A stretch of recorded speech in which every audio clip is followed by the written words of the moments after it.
ನನ್ನ ಹೆಸರು ಕೃಷ್ಣಮೂರ್ತಿ ಅಂತ. ನಾನು ಈ ದೇವನಹಳ್ಳಿ ತಾಲೂಕಿಂದ ಬಂದಿದ್ದು. ನಾನು ಈ ತಾಲೂಕಿಗೆ 1984ರಲ್ಲಿ ಬಂದೆ. ಒಂದು ಕಾರ್ಖಾನೆ ಕಾರ್ಮಿಕನಾಗಿ ಕೆಲಸ ಮಾಡ್ತಾಯಿದ್ದೆ. ಆ ಕಾರ್ಮಿಕರೆಲ್ಲ ನನ್ನ ಕಾರ್ಮಿಕನ ಮುಖಂಡನಾಗಿ ಮಾಡಿದ್ರು. ಅಲ್ಲಿಯೂ ಸಹ ಆ ಕಾರ್ಖಾನೆಯಲ್ಲಿ ಮುಖಂಡನಾಗಿ ಸುಮಾರು 18 ವರ್ಷ ಸೇವೆ ಮಾಡಿ ನಂತರ ನಾನು ಬಾಶೆಟ್ಟಳ್ಳಿಗೆ ವಾಸ ಮಾಡ್ತಾಯಿದ್ದೆ ಕಾರ್ಮಿಕರ ಮುಖಂಡನಾಗಿ. ನಂತರ ನನಗೆ ಶಾಲೆಯಲ್ಲಿ SDMC ಸದಸ್ಯನಾಗಿ ನೇಮಕ ಮಾಡಿದ್ರು 2004ರಲ್ಲಿ.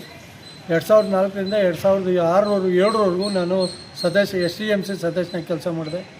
ಒಂದು ಜವಾಬ್ದಾರಿ ಕೊಟ್ಟರು. ಆ 2007ರಲ್ಲಿ ಏನು ಮಾಡಿದ್ರು, ನನ್ನ ಅಧ್ಯಕ್ಷನಾಗಿ ಮಾಡಿದ್ರು, SDMC ಅಧ್ಯಕ್ಷನಾಗಿ ಮಾಡಿದ್ರು. ಆಗ ನಾನೊಂದು ಮಾತು ಕೊಟ್ಟೆ, ನಾನು ಈ ಊರಿಗೆ ಪ್ರೌಢಶಾಲೆ ಇಲ್ಲ, ನಾನು ಸರ್ಕಾರದಲ್ಲಿ ಕೈ ಕಾಲು ಹಿಡಿದಾದರೂ ನಾನು ಶಾಲೆ ತರ್ತೀನಿ ಅಂತ ನನ್ನ ಸಹಪಾಠಿಗಳಿಗೆ ಮಾತು ಕೊಟ್ಟಿದ್ದೆ. ಅದೇ ರೀತಿ ನಾನು 2006ರಲ್ಲಿ ಏನು ಮಾನ್ಯ HD ಕುಮಾರಸ್ವಾಮಿ CM ಆಗಿದ್ದರು, ಆಗ ನಮ್ಮ ಹಿರಿಯರಾದಂಥ ಕೃಷ್ಣಪ್ಪನವರು, ನಾನು ಮತ್ತು ಆ ಟೈಮಲ್ಲಿದ್ದಂಥ HM ಗುಪ್ತವಾಗಿ ನಾವು ಅದನ್ನು ಅರ್ಜಿ ಹಾಕಿದ್ವಿ, ಈ ಊರಿಗೆ ಶಾಲೆ ಬೇಕು ಅಂತ. ಅದೇ ರೀತಿ ನಮಗೆ ಮಾಜಿ ಶಾಸಕರಾದಂಥ V ಕೃಷ್ಣಪ್ಪನವರು ಮತ್ತು ಮೈಕೋ ನಾರಾಯಣಸ್ವಾಮಿಯವರಂತ ಮತ್ತು ರಿಟೈರ್ಡ್ DC ಅವರು, ಇವರು ಎಲ್ಲರೂ ಕೈ ಜೋಡಿಸಿ 2007ರಲ್ಲಿ ನಮ್ಮೂರಿಗೆ ಪ್ರೌಢಶಾಲೆ ಕೊಟ್ಟರು. ಪ್ರೌಢಶಾಲೆ ಕೊಟ್ಟಾದ ನಂತರ ನನ್ನ ಪ್ರೌಢಶಾಲೆ SDMC ಅಧ್ಯಕ್ಷರಾಗಿ ಮಾಡಿದ್ರು. ನಾನು SDMC ಅಧ್ಯಕ್ಷ 2007ರಲ್ಲಾದಾಗ ನನಗೆ ಅಜಾಕ್ಸ್ ಕಂಪ್ನಿಯವರು ಮಾಲೀಕರಾದಂಥ ವಿಜಯ್ ಸರ್ ಅವರು ಮತ್ತು C ನಾರಾಯಣಸ್ವಾಮಿ ಅಂತ ಅವರು ನನ್ನ ನನ್ನ ಸಂಬಂಧಿಕ, ಅವನು ಒಂದು ಕೊಠಡಿ ಕೊಟ್ಟರು ಮತ್ತು ಅಜಾಕ್ಸ್ ಅವರು ಒಂದು ಕೊಠಡಿ ಕೊಟ್ಟರು 2007ರಲ್ಲಿ.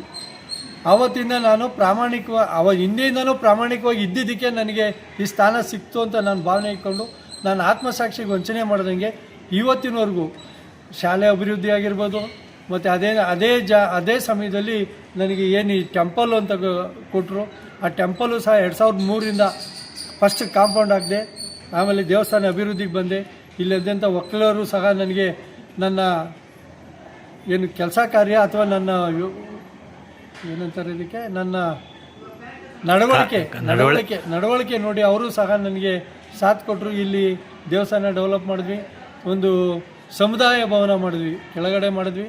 ಎಲ್ಲ ಊರಿನ ಇವರು ನಮ್ಮ ಊರಿನವ್ರು ಯಾರು ನಮ್ಗೆ ಸಹಕಾರ ಕೊಡದೇ ಇದ್ರೂ ಆ ವಕೀಲರು ಸಹಕಾರ ಕೊಟ್ಟು ನನ್ನ ಈ ಮಟ್ಟಕ್ಕೆ ಈ ಊರಲ್ಲಿ ನಾನು ಒಬ್ಬ ಮುಖಂಡ ಅಥವಾ ಸಮಾಜ ಸೇವಕ ಅಂತ ಗುರುತಿಸೋಕ್ಕೆ ಈ ದೇವಸ್ಥಾನದ ದಾನಿಗಳು, ಶಾಲೆಯ ದಾನಿಗಳು, ಶಾಲೆಯ ಶೈಕ್ಷಣಿಕ ಇಲಾಖೆ ಅಧಿಕಾರಿಗಳು ಸಹ ನನಗೆ ಸಾಥ್ ಕೊಟ್ಟರಿಂದ ನಾನು ಸಮಾಜ ಸೇವೆ ಮಾಡೋಕ್ಕೆ ನನಗೆ ಇನ್ನೂ ಹೆಚ್ಚಿನ ರೀತಿ ಸಹಾಯ ಆಯಿತು, ಸಹಕಾರ ಆಯಿತು. ಅದೇ ರೀತಿ ಏನು ನಮ್ಮ ಸುತ್ತಮುತ್ತ ಜನಗಳು ಏನಾದರೂ ಕಷ್ಟ ಸುಖ ಅಥವಾ ನಾನು ಸ್ವಲ್ಪ ಸಣ್ಣ ಪುಟ್ಟ ಹಾವು ಹಿಡಿಯೋದು ಸಹ ಕಲ್ತಿದ್ದೀನಿ.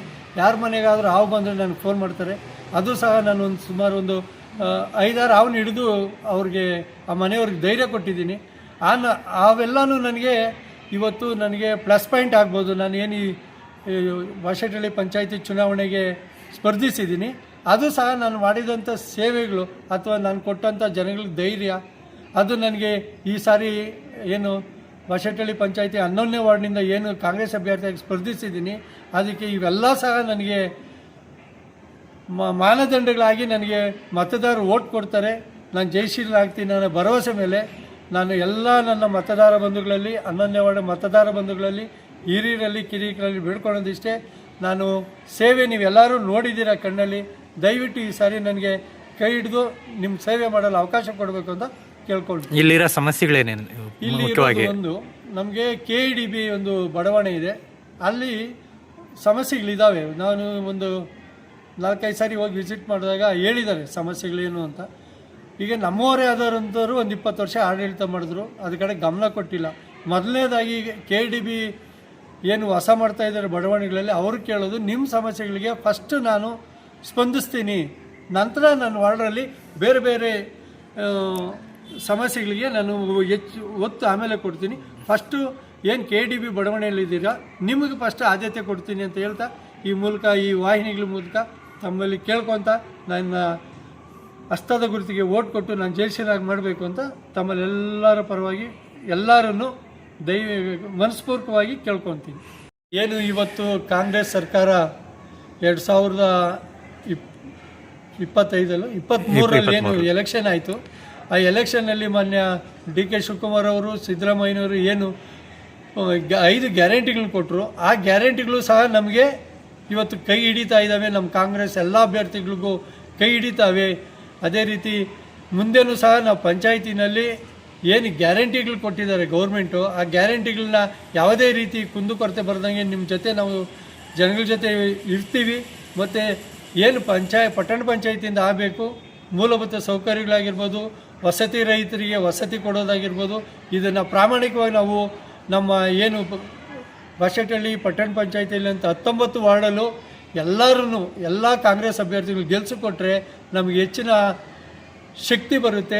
ಸರ್ಕಾರದ ವಿರುದ್ಧ ನಾವು ಧ್ವನಿ ಎತ್ತಿ, ನಿಮ್ಮ ಪರವಾಗಿ ಧ್ವನಿ ಎತ್ತಿ ಸರ್ಕಾರನ ಎಬ್ಬರಿಸಿ ನಿಮ್ಮ ಸೇವೆಗಳು ಮಾಡೋಕ್ಕೆ ಅವಕಾಶ ಮಾಡಿಕೊಡ್ಬೇಕು ಅಂತ ಎಲ್ಲ 19 ವಾರ್ಡಿನ ಎಲ್ಲ ಮತದಾರರಿಗೂ ಕಾಂಗ್ರೆಸ್ ಅಭ್ಯರ್ಥಿಗಳಿಗೆ ವೋಟ್ ಕೊಡಬೇಕು ಅಂತ ಕೇಳ್ಕೊಳ್ತಾ, ಜೈ ಹಿಂದ್, ಜೈ ಕರ್ನಾಟಕ ಮಾತೆ.